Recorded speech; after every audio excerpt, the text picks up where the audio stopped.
Hi, I'm Jeff Webster from Sanger and Eby, and I'm here to give you a few good tips for using a Google Place autocomplete text box on your website. What the autocomplete text box does is it takes your user's input and suggests locations for them to select. This can be used for something like a store locator or showing search results that are geographically relevant to your users. The first tip is to start with your user's current location. Modern browsers will always let you have access to your user's location as long as they give you the permission to do so. But what that does is it allows you to get your user's latitude and longitude and feed that into the autocomplete service to start with where your user is. This can be used to pre-filter things based off of where your user is, or it can allow you to just pre-fill the text box for their convenience. Tip number 2.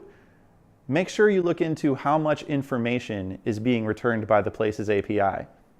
It can go all the way down to specific addresses, which can be overwhelming for most users. Typically, a city and a state and maybe a zip code will be enough.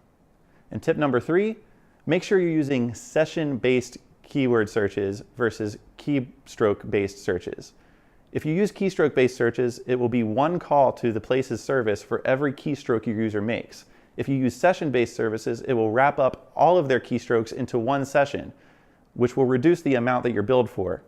So, do you have any cool ways that you can use a Google Places autocomplete text box on your website? Leave a comment in the comments section, we'll check them out.